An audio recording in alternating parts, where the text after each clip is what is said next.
있는 대로 하나님의 일입니다. 하나님의 일 33절에 나와 있는 말씀입니다. 너희들이 하나님의 일을 생각지 않고 사람의 일을 생각하는도다 하는 말 중에 하나님의 일이 오늘 말씀의 제목입니다. 예수님은 이 땅에 하나님의 일을 위해서 이 땅에 오셨습니다. 그것은 아담과 하와가 범죄함으로 세상은 완전히 타락하였고 인류는 그 아담의 죄로 인해서 죄가 들어와서 인간 스스로의 노력으로는 절대로 구원할 수 없는 완전한 타락한 상태의 세상에 태어나고 낳게 되었습니다. 그리고 하나님은 율법을 주셨습니다. 그리고 하나님께서는 아브라함을 통해서 믿음의 조상으로 세우시고 상속자를 주겠다. 그 상속자가 예수 그리스도입니다. 그리고 구약의 백성들에게는 율법을 주어서 죄를 짓지 않도록 하나님이 그들을 보호하고 인도하셨습니다. 하지만 그들은 율법만으로는 완전히 죄를 짓지 않는 인간으로 바꿀 수 없으셨고 하나님이 약속한 대로 예수 그리스도 상속자를 이 땅에 보내시기로 하셨습니다. 그래서 아브라함도 이삭도 야곱도 모세도 엘리야도 다 오실 상속자를 기다리며 오실 메시아를 바라보며 믿음으로 주신 율법으로 죄를 짓지 않으려고 노력하고 살았던 사람들입니다. 살았던 조상의 선진들입니다. 그 사람들은 율법을 잘 지켜서 율법을 잘 지킴으로 하나님의 법, 이 성경 말씀을 잘 지킴으로 구원을 얻었다라고 기록되어 있지 않습니다. 이 하나님의 법은, 하나님의 말씀은 윤리적으로 죄를 짓지 않도록 이렇게 살면서 죄를 짓지 마라 라고 하나님 말씀을 주셨습니다. 그리고 이 말씀을 지킨 자들이 하나님의 백성임을 하나님이 말씀하셨습니다. 그게 예수님 오기 전입니다. 하지만 그들은 끝끝내 하나님의 심판에도, 즉각적인 심판에도 불구하고 끊임없이 죄를 짓고 끊임없이 심판을 받고 또 회개해서 돌아왔다 또 죄를 짓고 또 하나님의 심판을 받았습니다. 아브라함에 약속하신, 이삭에게 약속하신, 야곱에게 약속하신 그 상속자가 너희의 언약의 내용은 이것입니다. 나는 너의 아버지가 되고 너는 나의 아들이 될 것이다. 나는 너의 아버지가 되고 너는 나의 아들이 될 것이다. 라는 언약의 약속이, 그 약속의 말씀으로 하나님이 이 성경 말씀을 주셨습니다. 그러나 그 약속의 아들, 하나님이 약속하신 그 상속자가 구약의 시대는 오지 않았습니다. 그래서 오실 그 상속자를 믿음으로 아브라함도 야곱도 모세도 엘리야도 산자의 하나님 우편에 앉게 되었습니다. 산자의 하나님이다. 그들은 율법을 지킴으로, 하나님의 법을 지킴으로 구원을 받은 게 아니라 상속자로 주실 예수님을 바라봄으로 구원을 받았습니다. 그들의 신앙 고백은, 구약의 신앙 고백은 신약 백성에 있습니다. 그들의 신앙 고백은 오직 새 언약으로 오실 예수 그리스도를 믿음으로, 예수님이 이 땅에 오지 않았으면 구약의 백성들인 구원을 받았겠습니까? 못 받았겠습니까? 상속자가 오지 않았으므로 구원을 못 받았습니다. 그러므로 구약의 신앙 고백은 무엇이 되겠습니까? 새 언약의 상속자로 오신 예수 그리스도를 믿는 신약의 백성들, 예수님이 그 신앙 고백의 대상자입니다. 구약의 백성도 예수님이 신앙 고백의 대상자입니다. 신약의 백성은 무엇을 근거로 신앙 고백이 되어야 되겠습니까? 신약의 백성은 구약이 없다면, 구약의 새 언약으로 상속자를 주실 그 상속자가 예수님인 것을 모른다면, 구약이 없다면 예수님이 진짜 하나님의 아들인지 주겠다고 약속한 아들인지 구약이 없다면 우리는 알 수 없습니다. 그래서 신약의 신앙의 고백의 기본은 어디에 있습니까? 구약의 하나님의 율법에 있습니다. 그 언약이 이루어져서 예수님이 오셨다는 것. 그러니까 신약의 백성은 구약을 바탕으로 해야 됩니다. 구약의 백성은 예수님이 이 땅에 오신 신약의 백성으로 해야 되지만, 신약의 백성은 보내시겠다고 하는 그 상속자가 왔음을 증거해야지, 구약의 바탕을 성취한 그것이 우리 신약 백성의 신앙의 고백입니다. 그렇게 이 땅에 예수님은 구약에서 약속하신 그 상속자로, 그 다음에 이 신약에서 볼 때는 구약에서 새 상속자를 보내겠다, 새 언약으로 오실 예수님이 이 땅에 오신 그 신앙 고백이 바로 복음의 시작입니다. 예수님이 복음의 시작입니다.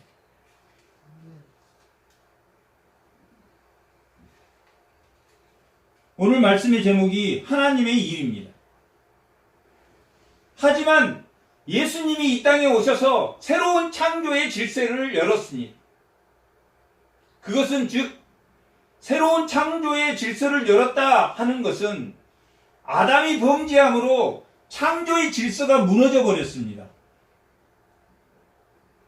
아담이 범죄함으로 에덴에 주었던 만물을 다스리고 통치하고 충만하고 번성하고 생육하는 인류에게 준 그 복을 범죄함으로 깨져버렸습니다. 창조의 질서가 깨져버렸습니다. 그래서 짐승은 사람을 물어뜯기도 하고, 들짐승은 사람을 물어뜯기도 하고, 태풍이 불기도 하고 바람이 불기도 하고, 이 창조의 모든 만물의 질서가 무너져 버렸습니다. 원래는 모든 것을 다 인류가, 사람이 다스리고 정복하고 생육하고 번성하도록 하나님이 창조의 질서를 만들었는데, 그 창조의 질서가 죄가 들어옴으로 깨져버렸습니다. 그 창조의 질서를 다시 세우는 것이 예수님이 이 땅에 오셔서 하는 하나님의 일입니다. 그래서 우리가 예수를 믿는다는 것은 새로운 창조 질서, 예수님을 통한 새로운 창조 질서의 한 이론으로, 예수의 지체로 새로운 창조의 질서, 죄 많은 타락한 이 세상, 자기 욕심으로, 자기 생각으로 경쟁하고 싸우며 이겨야 되는 이 세상에서 결국 그리고 남는 것은 허무밖에 남지 않는 이 세상에서 처음에 하나님이 인간에게 준 생육하고 번성하고 충만하고 다스리고 정복하는, 만물을 다스리도록 만물의 왕노릇하도록 하나님이 세웠던 그 에덴의 동상, 제2의 에덴의 동산을 세우는 것이 예수님을 통해서 그 하나님의 일을 하고자 세웠다는 이야기입니다. 그게 하나님의 일입니다. 우리가 예수를 믿으면, 세상 밖에서는 예수를 믿으면 세상 사람들과 달라야 된다라고 생각합니다. 물론 믿음을 쓰면 다릅니다. 하지만 오늘 본문에서나 이 성경 말씀에서는 끊임없이 예수를 믿는 사람, 하나님의 백성들이 범죄하는 것을 볼 수 있습니다. 우리가 믿음을 사용할 때는 범죄하지 않지만 믿음을 사용하지 않고 누구에 넘어가면 사탄의 까불림입니다. 사탄의 까불림입니다. 사탄에 까불리면 뭐 한다고 그랬습니까? 예수 믿지 않는 사람은 사탄에 까불려서 사탄의 사고로, 사탄의 생각으로 모든 것을 그 가치관으로 살아가기 때문에 우리가 세상에 사람 중심으로 이 세상을 바라보는 것을 인문학이라고 합니다. 나무하고 사람하고 있으면 둘 중에 하나 죽어야 된다면 누가 죽어야 된다고 생각하겠습니까? 인문학에서는 나무를 죽이겠죠. 그죠? 그게 인문학입니다. 사람 중심이 인문학이면 자연과학은 자연과 인간이 있으면 어느 것을 죽이는 게 더 유익하다고 생각할 때 자연과학은 누가 죽어야 더 유익합니까? 인간이 죽어야 유익합니다. 포식자의 제일 상위에 있는 인간이 죽음으로 인해서 자연은 더 맑아지고 깨끗해질 수밖에 없습니다. 만약에 외계인이 와서 자연을 살릴 것인가 인간을 살릴 것인가 한다면 누구를 살리겠습니까? 외계인들이 와서. 포식자인 이 자연 만물의 포식자인 인간을 몇천 남겨서 통치를 하지만 자연을 살려두는 것, 그게 자연과학입니다. 이 창조의 질서라는 것은 그러한 잘못된 창조의 인간이 포식자가 되어서 자연을 파괴하고 이러한 모든 인류의 가치관을 새로 만드는 게 새로운 창조의 질서입니다. 우리가 돈 1,000원을 주고 바나나 2개를 구입하지만 동물이 가지고 있는 그 바나나를 뺏고 그 동물에게 1,000원을 주면 하나 죽어도 2개가 남는 그 가치가 있지만 그 가치는 누가 만든 것입니까? 인간이 만든 겁니다. 새로운 창조의 질서라는 것은 하나님의 애초에 인간에게 준 복을 다시 세워서 주는 것이 바로 새로운 창조의 질서입니다.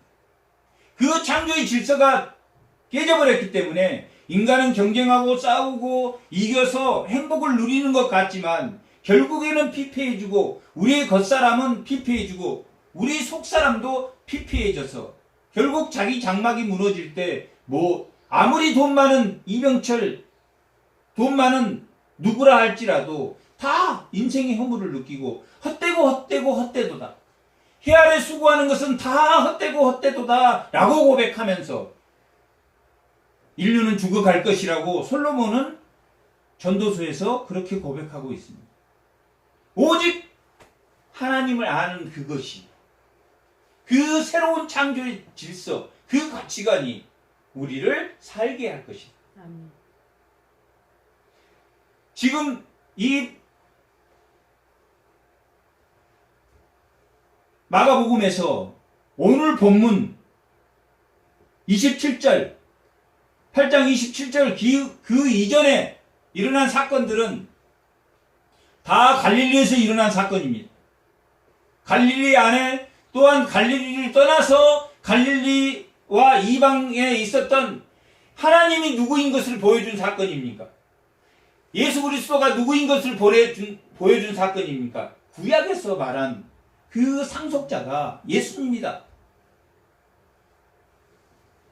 유대인들은 문둥병 환자는 하나님으로부터 저주받은 자들이다. 중풍병자는 죄로 인해서 병이 걸린 자들이라 라고 생각했는데 그 중풍병자를 죄를 사하노라. 38년 된 안진뱅이를 내가 너의 죄를 사하노라. 하나님만이 할 수 있는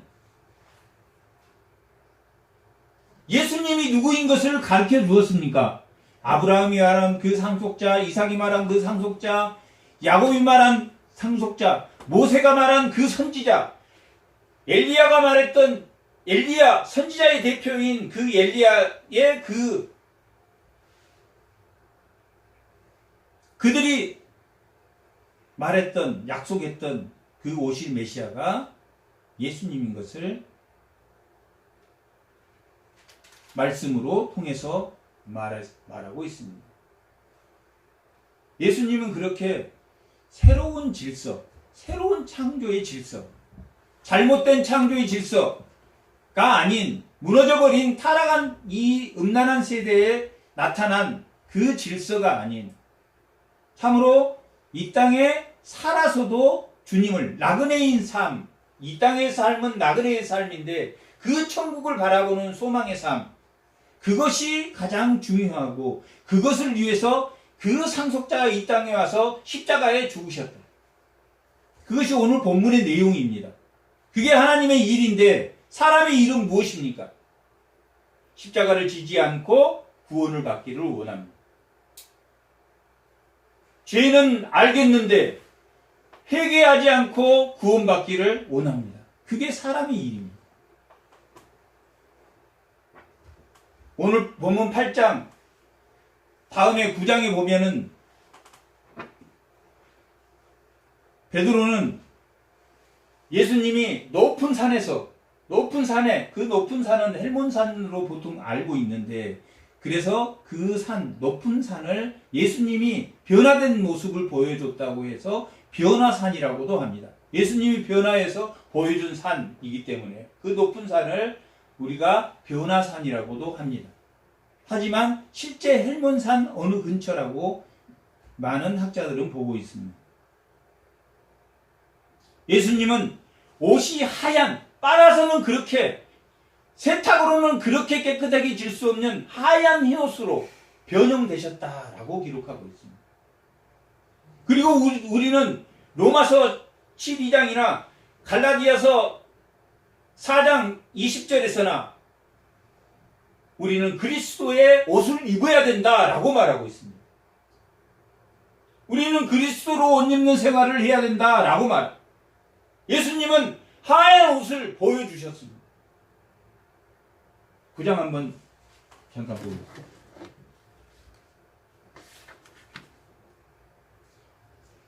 2절부터 한번 읽어보겠습니다. 3절까지. 9장 2절부터 3절 한번 읽어보겠습니다.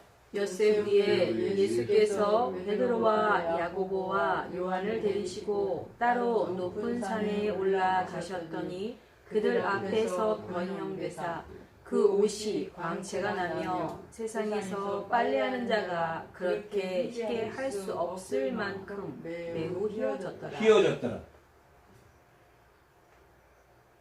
새로운 창조의 질서를 입은 그분이 어떤 창조의 질서를 만들어졌다고 말하고 있습니까? 희어진 창조의 질서를 만들었다라고 말하고 있습니다. 누가 먼저 변했습니까? 예수님이 먼저 변한 모습을 보여주었습니다. 그리고 뭐 하기를 바랬습니까? 그들이 이 하얀 예수님의 옷을 닮아가기를 그 옷, 예수 그리스도로 옷 입기를 바랬습니다. 이게 하나님의 일입니다. 광채가 난 그 흰 옷 입은 예수님을 닮아가는, 왜 예수님을 닮아가야 됩니까? 그런데 예수님을 왜 닮아가야 된다라고 고린도 전서 2장에는 말하고 있습니다. 1장에는 말하고 있습니다. 예수님이 바로 하나님의 형상이기 때문에. 나무가 하나님의 형상입니까? 철이 하나님의 형상입니까? 돌이 하나님의 형상입니까? 그 만물에 만든 돌이고 하나님 만든 창조물들입니다. 누구만이 하나님의 형상입니까? 그가 하나님의 형상이다 라고 1장 15절에는 기록하고 있습니다. 골로새서 1장 15절은 그가 하나님의 형상이고 그가 근본이시다 라고 기록하고 있습니다. 우리를 인류로 사람을 만들 때 어떻게 만들었다고 창세기 1장은 기록하고 있습니까? 우리의 형상대로 삼위일체 하나님의 형상으로 사람을 만들었기 때문에 사람은 누구를 닮아가야 됩니까? 흰옷 입은 예수, 광채가 나는 변형된 예수님을 직접 눈으로 보여준 내가 이렇게 희다. 그 흰옷으로 갈아입어라. 라고 성경은, 바울은 그렇게 말하고 있습니다. 로마서에서도 그렇게 말하고 갈라디아에서도 그렇게 말하고 있습니다. 너희가 흰옷을 입어야 된다. 그것이 하나님의 일이다. 이 땅에 살면서 즐겁게 살 수 있습니다. 돈 많고 즐겁게 살 수 있습니다. 즐겁고 돈 많고 많을수록 허무는 더 작습니까? 큽니까? 그 돈을 놔두고 죽어야 되니 얼마나 허무하겠습니까? 없는 사람들은 에이 이번 생은 이렇게 끝나지 하고 자기 생을 포기하고 죽지만은 더 많은 부를 누리고 더 많은 이 땅에서의 행복을 추구한 사람은 더 많은 고통으로 힘들어하는 것을 우리가 주변에서도 많이 볼 수 있습니다.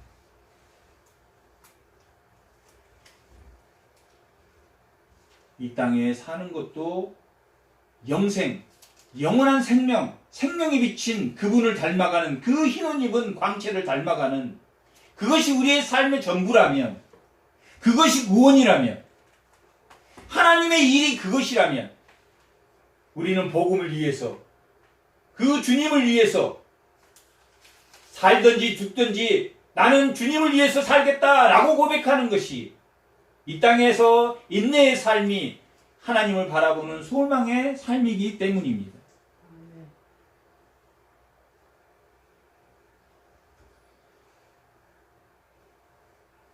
그렇게 흰옷 입은 광채를 보였음에도 불구하고 베드로는 주를 위해서, 모세를 위해서, 율법의 주인인 모세를, 율법의 주인공인 율법의 대표자인 모세를 위해서, 선지자를 위한 대표인 엘리사를 위해서 이 땅에서 초막을 짓고 살았으면 좋겠습니다. 라고 고백했습니다. 그게 사람의 일입니까? 하나님의 일입니까? 이 땅에서 즐겁게 사는 것이 누구의 일입니까? 사람이. 지금 아브라함의 하나님, 모세의 하나님, 엘리야의 하나님은 하나님 우편에 있는 것입니다.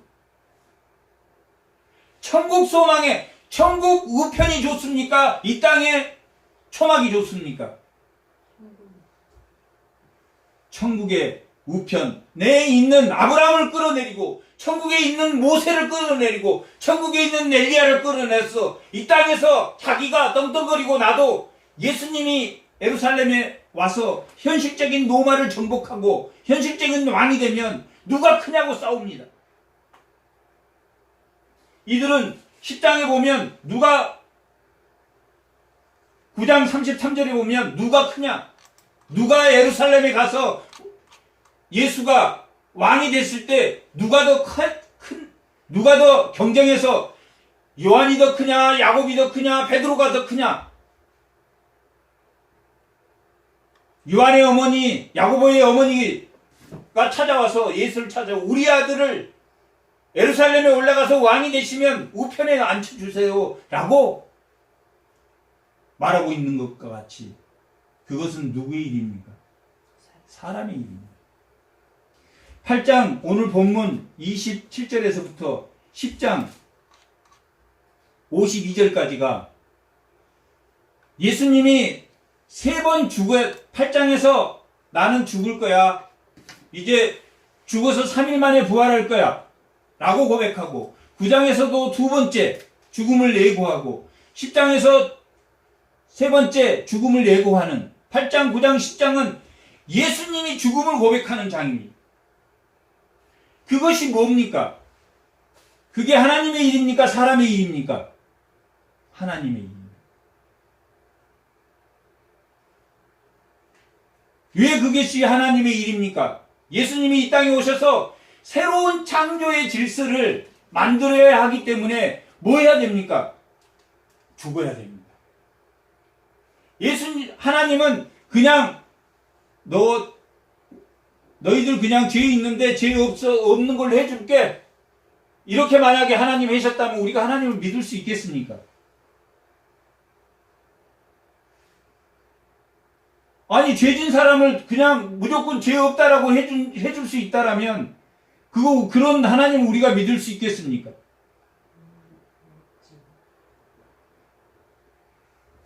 그게 사기꾼 아닙니까? 사기꾼들. 오늘날 사기꾼들이 내가 이렇게 뭐 만들어 줄게 해서 남의 거 갖다가 대신 주고, 하나님이 우리 죄를 위해서 누구를 죽게 했습니까? 독생자 예수 그리스도를 육체의 죽음으로, 육체를 씌워서 말씀이 육신이 되어서 그 육신을 십자가에 세워서 우리의 죄를 대속해서 죽게 하셨습니다. 그냥 우리의 죄가 없어진 게 아닙니다. 우리의 죄값을 예수님이 대신 치러지게 하셨습니다. 그게 새로운 창조의 질서. 인간이 중심인 인문학, 자연이 중심인 자연과 이러한 모든 중심이 하나님의 법 안에 새로운 창조의 질서를 만드는, 그게 창조설입니다.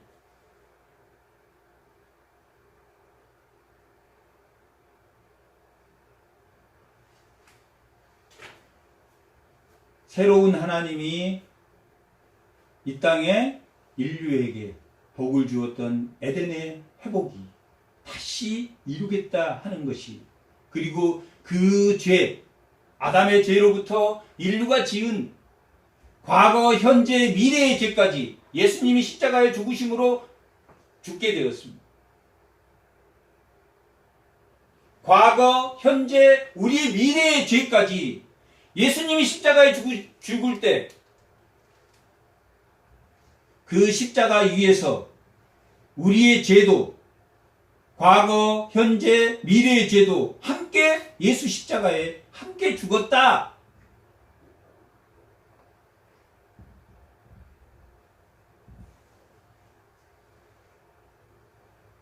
그렇게 갈라디아서 2장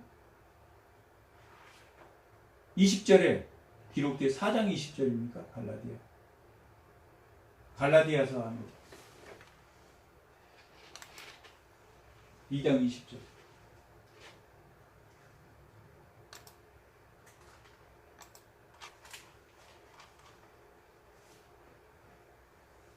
내가 그리스도와 함께 십자가에 못 박혔나니 그런즉 이에는 내가 사는 것이 아니요 오직 내 안에 그리스도께서 사는 것이라. 이제 내가 육체 가운데 사는 것은 나를 사랑하사 나를 위하여 자기 자신을 버리신 하나님의 아들을 믿는 믿음 안에서 사는 것이라 라고 기록하고 있습니다.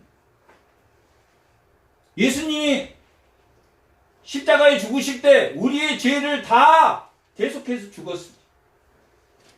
현재의 우리는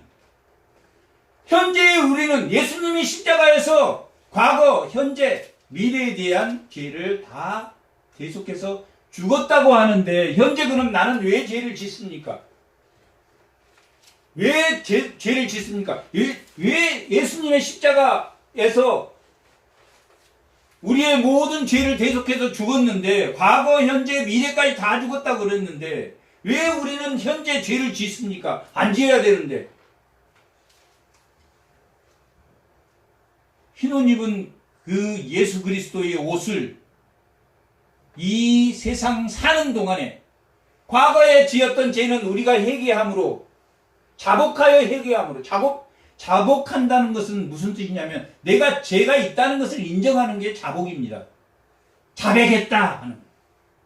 내가 죄 있는 것은 알겠어. 내가 그동안에 살면서 죄를 많이 지고 죄 있는 것을 알겠어. 거기까지 하면 끝나는 것입니까? 내가 죄인인 건 알겠다 하는 것만 끝나는 겁니까? 회개는 하나님께로 돌아가는, 죄가 있는 걸 고백하고 하나님께로 돌아가는, 내가 하나님 믿는 것,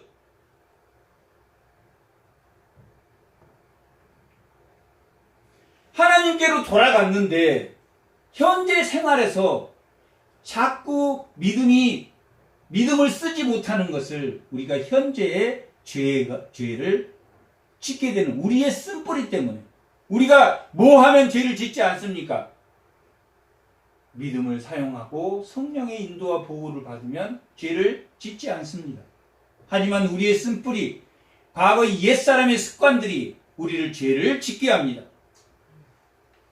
현재의 죄를 짓는 것은 누구의 일입니까? 사람의 일로 짓게 됩니다. 회개하지 않고 하나님께 돌이키지 않고 죄는 자백은 해. 아, 나는 죄가 있던 건 알겠어. 그런데 끝까지 하나님께 돌아오지 않는, 회개하지 않는, 그리고 구원받기를 원하는 게 무슨 일입니까? 자기의 일이다. 사람의 일이다. 라고 기록하고 있는 게 오늘 본문의 내용입니다. 하나님의 일은 자기 십자가를 지고 자기를 부인하고 따라오라. 라고 오늘 본문은 말하고 있습니다.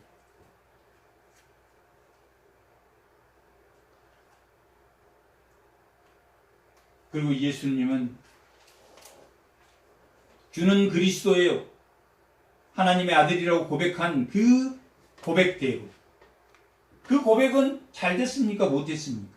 베드로의 고백은 잘 됐습니까? 못 됐습니까? 잘 됐습니다. 주는 그리스도예요. 하나님의 아들인 걸 고백했습니다. 일반 사람들은 뭐라고 고백했습니까? 세례 요한이고 엘리야고 또한 주님은 뭐라고 선지자 중에 하나라고 다른 사람들은 생각합니다. 라고 말하고 있습니다. 여기서 사람은 두 가지가 있습니다. 이 성경에서 마가복음에서의 성경은 라오스라고 해서 하나님을 아는 유대 백성들, 하나님을 아는 백성들을 라오스라고 합니다.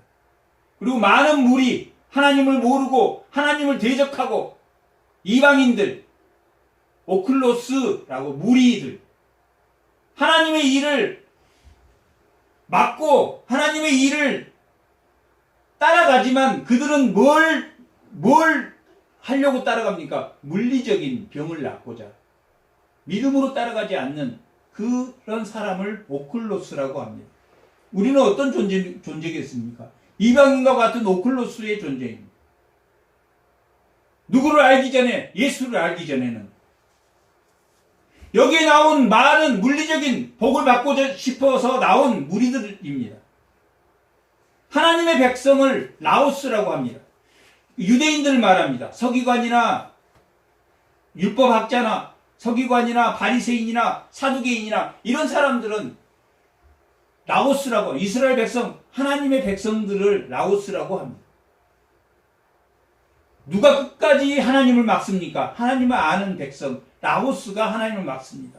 많은 무리들, 물리적인 치료를 받고자 했지만 돌아서는 사람은 세리와 창녀, 이방인이 먼저 하나님에게 돌아섭니다. 그것은 성경에서 베세다와 고라신과 가버나움 그 삼각편대로 예수님이 가장 복음을 많이 전했던 것입니다.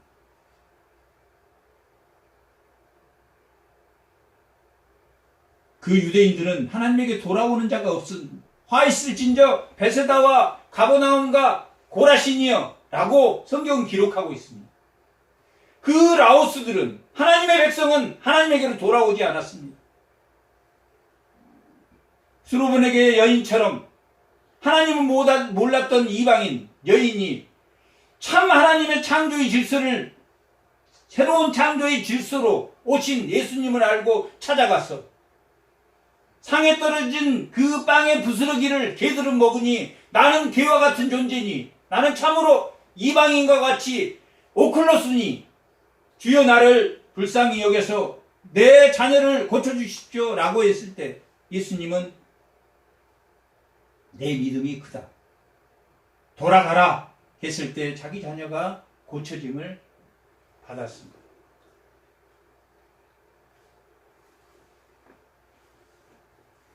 여기 많은 무리들은 예수님의 일을 중풍병자들이 4명의 친구들이 중풍병자를 메고 올 때 그 무리들 때문에 예수님에게 가까이 갈 수 없었습니다. 그들은 신앙 고백을 하고 예수님이 반드시 고쳐줄 건 믿음을 가지고 예수님에게 갔지만 그 많은 무리들은 예수님에게 오는 자도 있고 방해하는 자도 있습니다. 이 세상 사람은 우리가 이 세상의 복음을 전하지만 방해하는 자도 있고 또한 뭐하는 자도 있습니다. 돌이켜서 올 자도 이 세상 사람입니다. 그래서 예수님은 이 세상 사람 오클로스를 향해서 예수님은 복음을 전했습니다. 사마리아의 그 오클로스를 위해서 복음을 전했습니다. 두로와 시돈의 그 이방인 같은 그 어둠의 자식들을 위해서도 예수님은 복음을 전했습니다.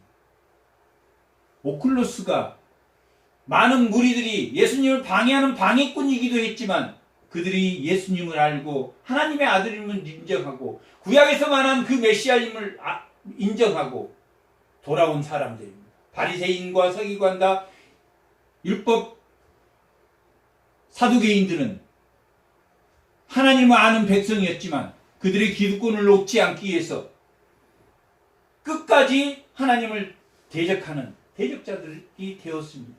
오늘날까지 그들은 많이 돌아오지 않았습니다.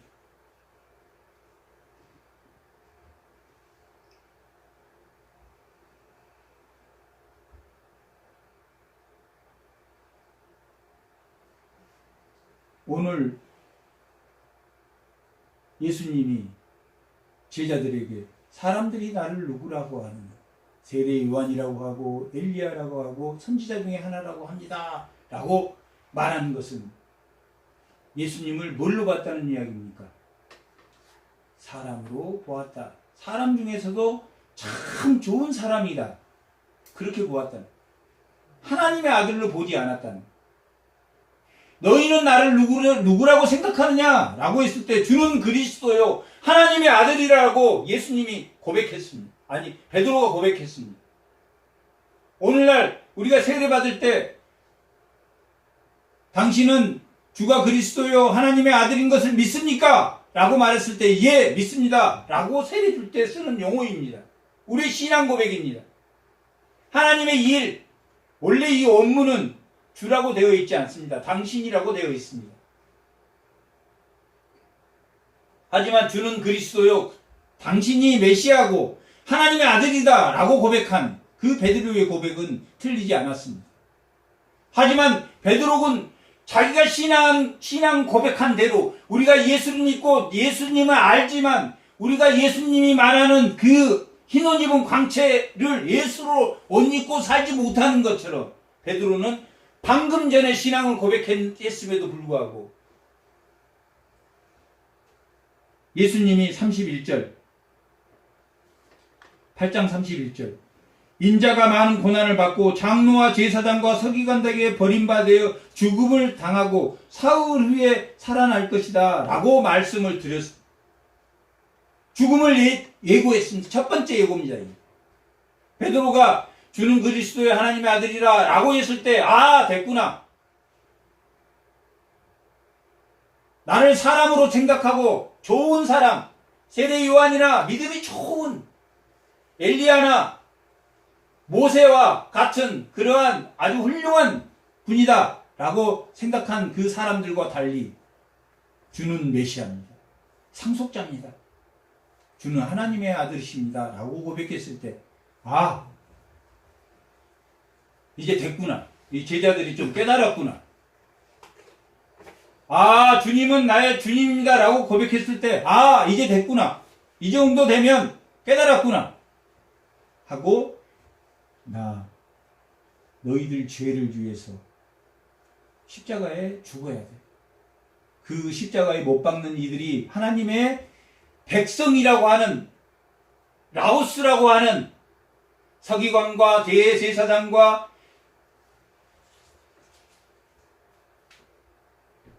장로들이 나를 십자가에 못 박을 거야 라고 예수님이 구약에서 말하고 있는 그대로 나를 십자가에 못 박아서 나는 사흘 만에 살아날 거야 했을 때 베드로가 예수를 붙들고 항변했다. 베드로가 예수를 붙들고 항변함에 32절 끝에 보면 베드로가 따졌다. 금방 주는 그리스도요. 하나님의 일이 하나님이 공짜로 우리를 구속해 준 게 아니라 자기 몸을 십자가에 죽어서 우리의 죄를 대속해 주어야 하는데 주님이 죽으면 안 됩니다. 그 마음속에는 뭐가 있습니까? 자기 위에 사람의 일이 있다는 거예요. 주님이 안 죽어야지 로마를 정복하고 자기가 그 우편에서 떵떵거리고 누가 크냐 제자들끼리 서로 싸운 것처럼 그리고 싸우고 있는데 또 그 옆에 많은 제자들이 그것을 보고 또 질투하고.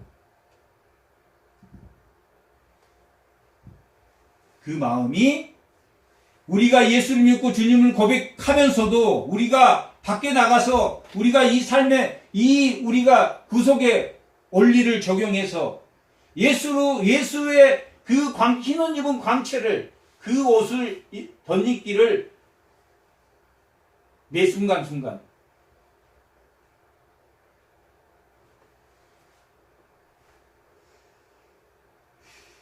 고백하지 않으면 사람의 일이 되어버린다.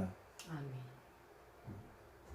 성령의 인도와 보호를 받지 않으면 하나님의 말씀대로 우리가 순종하지 못하면 결국 요단강에 발을 디뎠을 때 어작개를 메고 발을 디뎠을 때 순종의 믿음으로 나아가지 않았다면 그 요단강이 열리지 않는 것처럼 우리 요단강은 열리지 않을 것입니다. 우리의 삶의 요단강은 열리지 않을 것이고 하늘나라로 하나님 나라 가나안 땅으로 들어가지 못하는 것처럼 그것을 지금 오늘 예수님은 제자들에게 말하고 있습니다. 너희가 하나님의 일을 생각하지 않고 사람의 일을 생각하는 거예요. 너희가 십자가를 지지 않고 너희가 구원을 받고자 하는구나. 너희가 회개하지 않고 너희가 죄만 자복하고 회개하지 않고 하나님께로 돌이키지 않고 너희가 미래의 천국의 소망을 바라보고 있구나 라고 베드로에게 말한 것처럼 그리고 베드로에게 뭐라고 꾸짖습니까? 그렇게 한기면한 베드로에게 방금 전에 주는 메시아요 하나님의 아들이다. 많은 오클로스는 뭐라고 했습니까? 세례 요한이고 참 예수고 부처고 사람 중에 참 훌륭한 사람 같은 그런 사람 중에 하나라고 말했을 때 베드로는 주는 메시아입니다. 왕이시고 제사장이시고 선지자입니다. 그리스도라는 건 기름 부은 자입니다. 왕에게 기름을 붓고 제사장에게 기름을 붓고 선지자에게 기름을 부었기 때문에 당신이 구약에서 말한 제사장이고 당신이 구약에서 말한 왕이시고 당신이 구약에서 말한 하나님의 말씀을 대언해서 우리에게 가르쳐 주시는 선지자입니다. 라고 베드로가 고백했다는 것은 어마어마한 고백입니다. 그 고백을 하고도 무슨 일을 생각했습니까? 사람의 일을 생각했다. 십자가를 지지 않고 자기를 부인하지 않고 믿는 자로 살고 싶다 하는 것을 베드로가 고백했다라는 것을 지금 말하고 있습니다.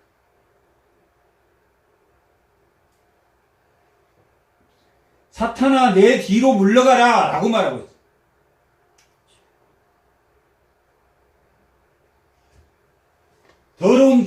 더러운 귀신은 어떤 게 더러운 귀신이라고 했습니까? 우리의 악한 사고. 9장 18절 한번 읽어보겠습니다.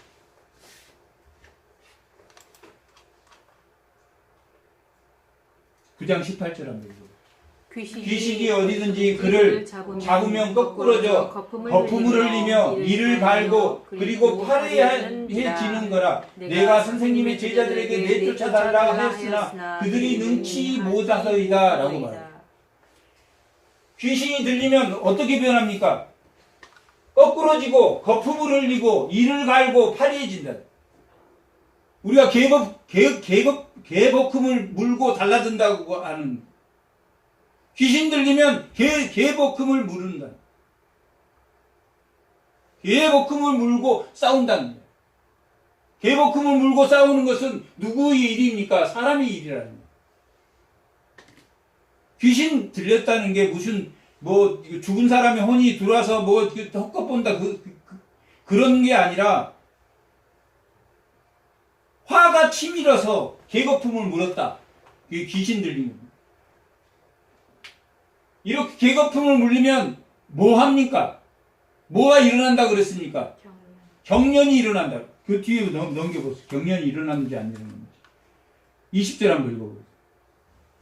이에 데리고 오니 귀신이 예수를 보고 그 아이로 심히 경련을 일으키게 하였다. 경련은 뭐 때문에, 경련이란 뜻이 원래 무슨 뜻이라고 그랬습니까?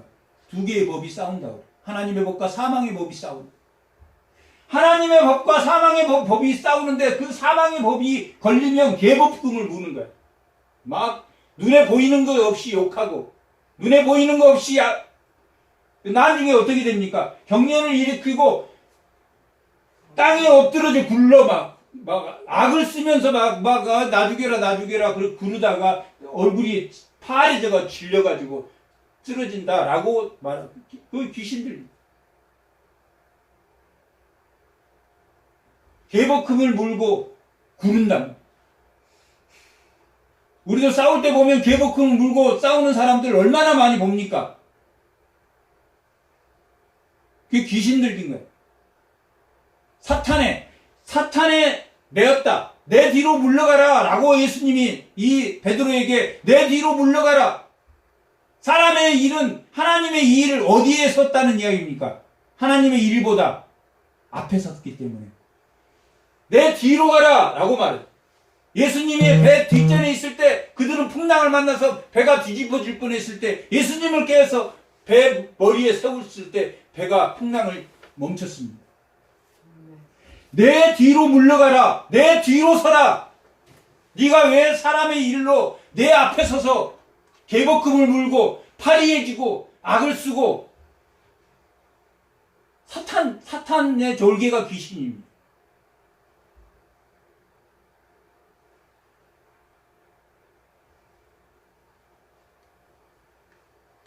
사탄아 내 뒤로 물러가라. 내 뒤에 따라와라. 예수님은 인도하고 보호하는 자. 왕이 뭐 하는 사람입니까? 왕이 인도하고 보호하는 사람. 여러분이 왕같은 제사장이란 예수 믿지 않는 사람은 뭐 해야 된다는 이야기입니까? 보호하고 인도하는 사람.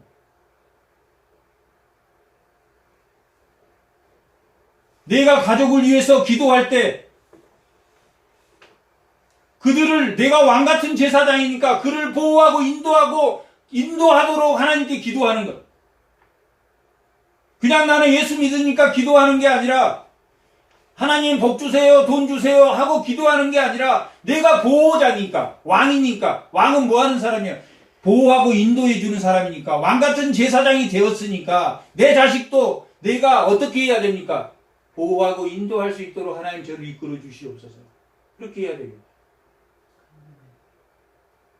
내가 왕이니까 내 자식을 이렇게 내 가족을 이렇게 이끌어갈 수 있는 축복에 해줄 수 있는 권한이 있는 사람이야.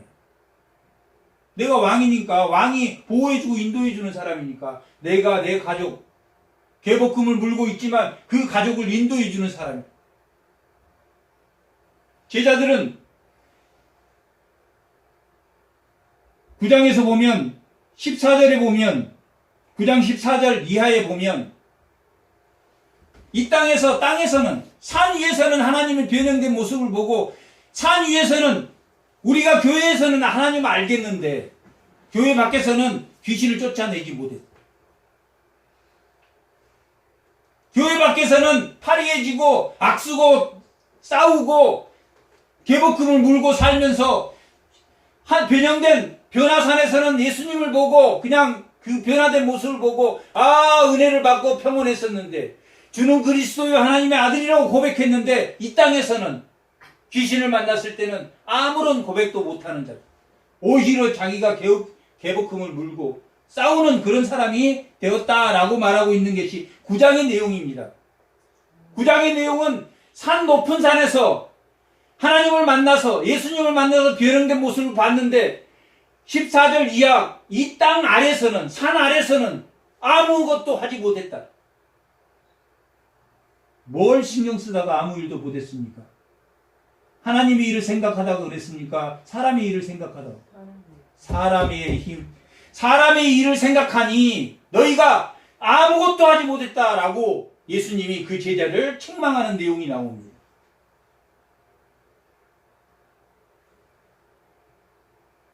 예수님이 죽음을 고지했을 때 베드로가 주는 그리스도요 그는 왕이시요 제사장이요 선지자인 기름 부은 자입니다. 하나님의 아들입니다. 라고 고백했을 때 나 하나님의 일로 너희 죄를 다 인간의 죄를 대속해서 내가 죽어야 한다 라고 말했을 때 베드로는 주여 초막을 짓고 이곳에 살아야 됩니다. 주님 따지고 물었습니다. 항변했다라고 기록하고 있어요. 주님 예루살렘 올라가서 죽어버리면 우리는 뭡니까? 주님 그동안 따라다닌 게 무슨 헛소입니까? 라고 했다.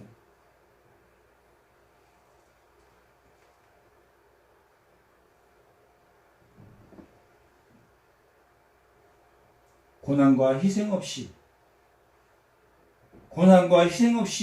복음을 전하기를 바라는 것이 사람의 일입니다. 십자가를 지지 않고 자기 십자가는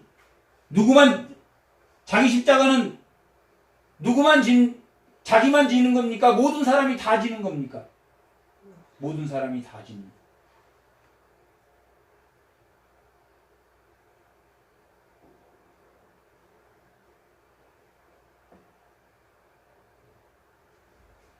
예수를 믿지 않은 사람도 자기 십자가를 집니다. 자기의 욕심의 십자가를 집니다. 예수 믿는 사람은 자기 십자가를 누구를 위해서 집니까? 십자가에 죽으신 주님을 위해서 집니다. 이 땅의 삶이 뭐기 때문에, 나그네의 삶이기 때문에 영생을 바라보며 하늘의 소망을 바라보며 살아도 주님을, 죽어도 주님을, 영생이 없다면, 천국이 없다면 내가 주님의 짐을 질 이유가 있습니까? 없습니다. 주님이 먼저 보이셨습니다. 자기가 십자가에 죽으시고 부활하신 것을 직접 첫 열매가 되어서 보였다라고 고린도전서 15장은 기록하고 있습니다. 그분이 첫 열매가 되었다. 고린도전서 15장 21절에 그가 첫 열매가 되었다. 부활의 첫 열매가 되었다. 직접 보았습니다. 예수님이 부활하셔서 이 땅에서 마지막 복음을 전하는 그 장면들을 바닷가에서 제자들에게 숯불에 고기까지 구워준, 그리고 자기 손에 못자국과 자기 옆구리에 청자국도 제자들에게 보여주었습니다.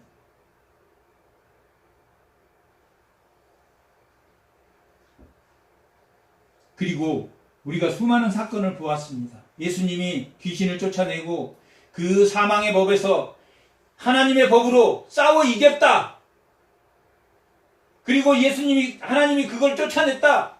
라고 로마서 22장, 23장에서는 두 법이 싸운다. 격렬을 일으켜서 로마서 8장 1절, 2절에서는 그 성령의 법, 하나님의 법이 그 사망의 법을 이기고 싸워 이겼다라고, 그것이 예수 믿는 사람이다. 그게 현재 죄를 짓지 않고 성령을 따라가지 않고 하나님의 인도, 성령의 인도와 보호를 받지 않으면 우리가 죄 짓는 옛사람의 모습으로 돌아간다. 우리의 견고한 진이 남아있기 때문에 그게 새로운 창조의 질서 안에 들어가는 거지. 그것은 자기를 부인하고 자기 십자가를 지고 나가는 것이. 34절 무리와 제자들 불러 이르시되 누구든지 나를 따라오거든 자기를 부인하고 자기 십자가를 지고 나를 따를 것이다.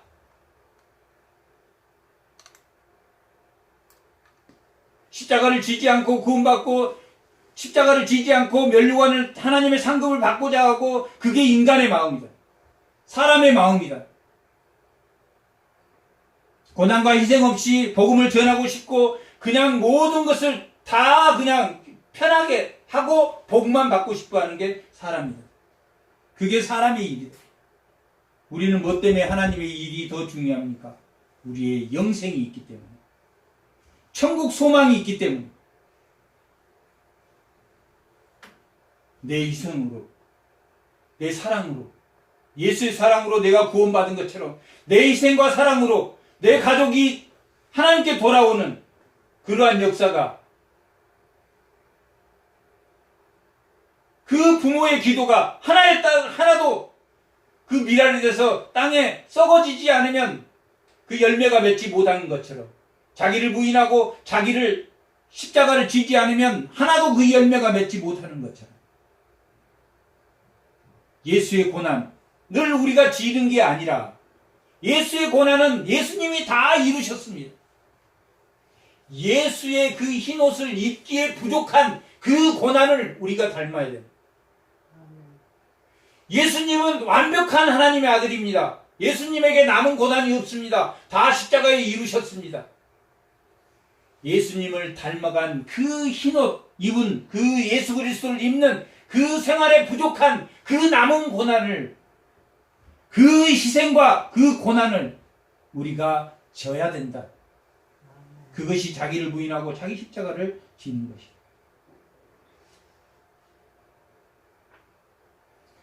36절, 사람이 만일 온 천하를 놓고자 자기 목숨을 잃으면 무엇이 유익합니까? 무엇이 유익하리요? 무엇이 유익합니까?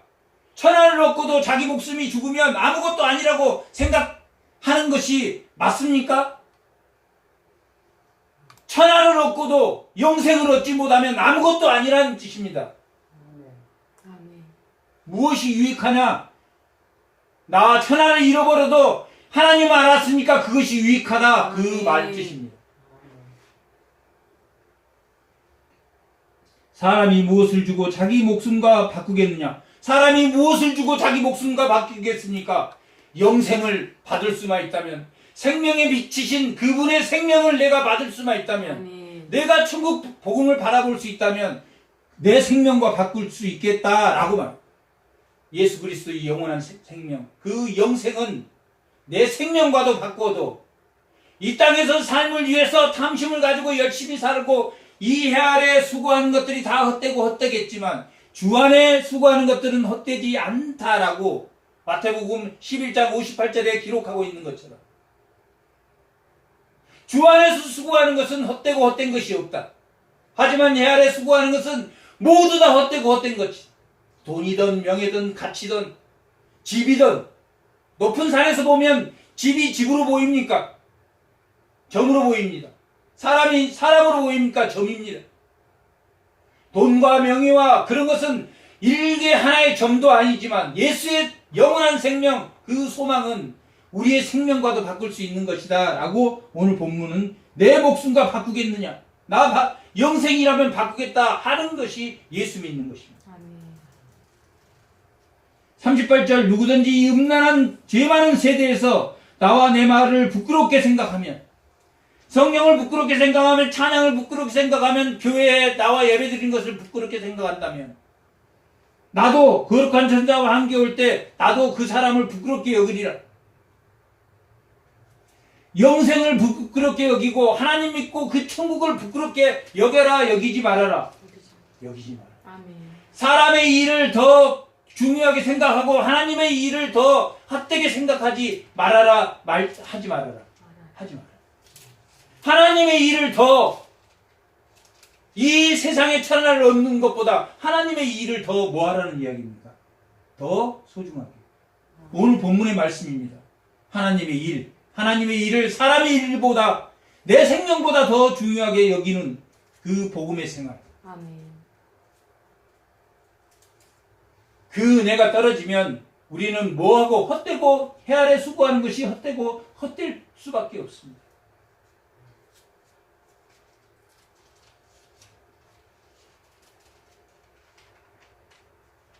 주 안에 수고하는 것은 헛되고 헛된 것이 없다라고 말씀한 거죠. 주 안에 수고하는 모든 수고가 다 헛되지 않는 그런 주의 자녀들이 다 되시기 바랍니다. 아멘. 잠깐 기도하겠습니다.